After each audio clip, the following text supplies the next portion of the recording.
Good morning, dear listeners, respected listeners. हमने पहले भी कहा था कि हमारा जो चैनल है वो पॉलिटी, जुडिशरी और एडमिनिस्ट्रेशन, इन्हें भारतीय भाषा में कहा जाए, संवैधानिक भाषा में कार्यपालिका, न्यायपालिका और विधायिका, लेजिस्लेचर, जुडिशरी एंड एग्जीक्यूशन, तीनों की सुधार के लिए हम रिसर्च पेपर्स पब्लिक से भी और प्रेस और सरकार से भी तीनों से साझा कर रहे हैं। कहते हैं प्रकाश में, लाइट में चोरी नहीं होती। चंद्र लाइटिंग का काम कर रहा है। इस लाइटिंग में चोर भी दौड़ेंगे और जो चोरी कर कर जब उनको दिखाई देगा कि तुम्हारी नंगी तस्वीर दिखाई दे रही है तो वो कपड़े भी पहनेंगे। मैं आज प्रशासन में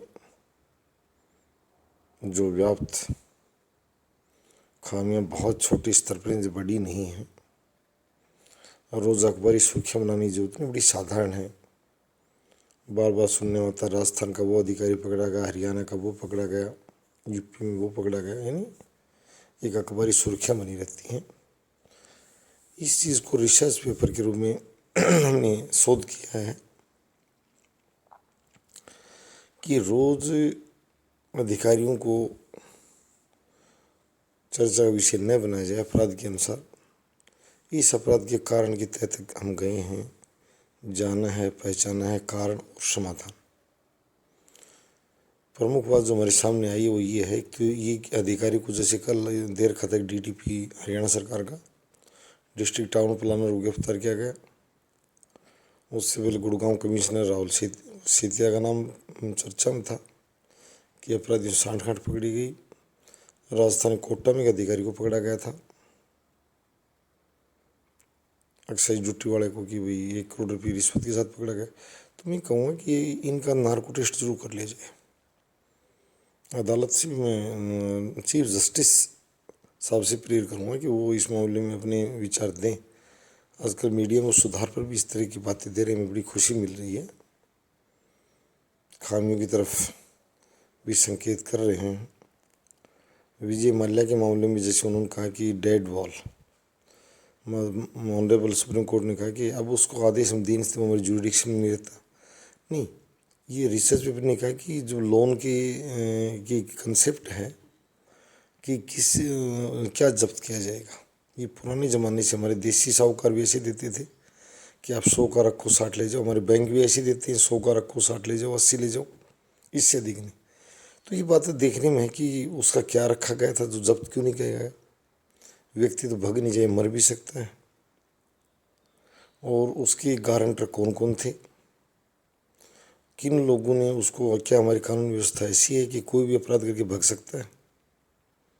केंद्र सरकार का जो अटॉर्नी जनरल है वो भी गाल न बजाए और ये बताए कानूनी रूप से कि यहाँ भगोड़ा यदि कोई अपराध करके भगना चाहे तो क्या व्यवस्था आज भी, किसके दौरान भगा है, किन एजेंसियों ने भगने उसका सहयोग किया है, कौन अधिकारी जवाब दिया। मैं माननीय सर्वोच्च अदालत से कहता हूँ कि प्रार्थना कर रहा हूँ, यदि लोगों का विश्वास बनाए रखना है, व्यक्ति का कार्य बड़ा होता है, कोई भी व्यक्ति बड़ा नहीं होता, न कोई संस्था बड़ी होती है अगर उसके कार्य में पारदर्शिता नहीं है तो। अभी बांग्लादेश के चीफ जस्टिस को सजा दी गई है उसके बाद, रिटायरमेंट के बाद, तो ये कोई खास बात नहीं है। ये अभी तक विजय माल्या का मामला जो है वो जनता जो बाहर है, आप लोगों की जुबान बंद ना करें। मैं सरकार से भी कह रहा हूँ, न्यायपालिका से भी कह रहा हूँ, दोषियों की लंबी फहरिस्त है।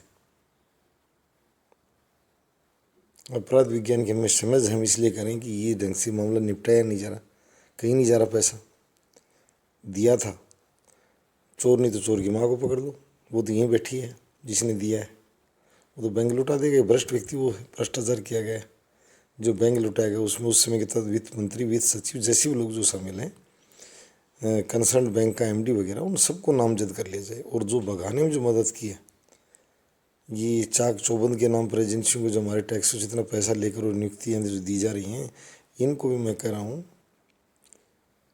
कि ये भी अपने जवाब दें कि भैया वो क्यों भग गया। यहाँ की सुरक्षा एजेंसियों किसी ने लापरवाही की है, किसी ने उसको भगने में मदद की है। पहले कई बार कहा जाता था जब कैदी अदालत में ले जाते थे भग जाता था हमारे पुलिस वाले भाइयों की न चाहते हुए। मैं ये भी कह रहा हूँ हमेशा दोषी माना गया। हालांकि कुछ लोगों में मिली भगती रही होगी, मैं उनको साहूकारी का सर्टिफिकेट नहीं दे रहा हूँ, परंतु कई बार ये होता था कि बाई दी किसी वजह से एक खड़ा है, दूसरी से झटका मार के छूटा गया या थोड़ी सी लाचूक हो गई तो उनकी नौकरी और उनकी इज्जत दांव पर लग जाती थी। किसका जमीन इसने बेचा तब भगा अपराधी। तो ये विजय मल्ल्या का मामला भी वैसा ही पुलिस की भूमिका में, सरकार और न्यायपालिका में दोनों से कहूँगा कि अनावश्यक रूप से गाल बजाने तक सीमित न रहे। अपराध को सुलझाने के लिए ग्राम पंचायत पर लोग प्रयास करते हैं, अदालतों में बहुत कम मामले पूछते हैं। अपनी अपनी संस्थाएं हैं, विद्यालय, महाविद्यालय, विश्वविद्यालय, तो सभी जगह इकाइयाँ हैं काम करने वाले लोग, और आप भी इसको सुलझाएं। देश के लोगों का हौसला न तोड़ें। पिछले दिनों फिर 22,000 करोड़ का फ्रॉड। यार फ्रॉड कहाँ से हो गया? वित्त मंत्री से पूछो, वित्त सचिव से पूछो, भारत के गृह मंत्री से पूछो, न्याय मंत्री से पूछो और न्यायपालिका से पूछो, भैया ये बातें कम से कम हमारा मनोबल तो मत तोड़ो यार। उस समय तो कहते थे भारतीय लोगों के मुकदमे भारतीय न्यायाधीश सुने, तो क्या अब महिलाओं के मुकदमे महिला न्यायाधीश सुने? कल भी उन्होंने जो चर्चा की मैं उसी पर कर रहा हूँ। तो मुख्य बात हमारा यहाँ प्रशासनिक सुधार से है, और जो अधिकारी गिरफ्तारी किए जा रहे हैं, जो मैं एक ही बात से बताना चाह रहा हूँ, इनकी ऊपर तक ये बात बार बार आ रही है। इनका एक चेन सिस्टम होता है चोर गिरोह का। जैसे मोटरसाइकिल का एक चोर जो पकड़ा जाता है तो करीब 200 मोटरसाइकिल बरामद होती है। इसमें कोई एक व्यक्ति दोषी नहीं होता। ऊपर तक इनको पोस्टिंग देते टाइम भी इनका मोल भाव होता है। नार्को टेस्ट की बात है, ऐसे नहीं, हर राज्य में इस तरह की लगभग कम ज़्यादा व्यवस्था है। तो ज़्यादातर मुख्यमंत्री ये कहते हैं कि भाई ईमानदार हो सकता है, वो ईमानदार हों, किसी को प्रामाणिकता के बाद में चोर कहा जाए ज़्यादा अच्छा होता है। तो इन अधिकारियों को सिर्फ खुद को इन्हें कुचला जाए कानून के शिकंजे में। इनके ऊपर तक की जो चैन है, जो ये पैसे कहाँ कितने पहुँचाती थी, फिर उसको पकड़ा जाएगा, वो बताएगा मैं कहाँ पहुँचाता। धीरे धीरे एक अच्छे चोरों की सेना हमें मिल जाएगी और ये भ्रष्टाचार अंकुश लग जाएगा। रोज़ पकड़ने की जरूरत नहीं आएगी। इससे इनके आका डरने लग जाएंगे। अभी क्या है, लाई का कुतिया मर रही है सिर्फ, वैज्ञानिक तो अभी बैठे नहीं रॉकेट में। तो सिर्फ इनको न कुचला जाए, इनकी पूंछ ऊपर तक है। ये जो माल खाते हैं ना, ये हमारे यहाँ पता है सब, इसलिए ये बाहर चर्चा की जाती है। आम जनता, भारतीय जनता कैसे जीती है सब पता। तो मैं ये कहूँगा इनके नार्को टेस्ट और लाइट डिटेक्ट टेस्ट को बढ़ावा दिया जाए, ताकि पूरी ऊपर तक की सेना जो है वो इसके चपेट में आ सके। जो माल वाहक पोत जितने भी हैं, सिर्फ एक को पकड़ कर इसी तीसरे नहीं की जाए। धन्यवाद।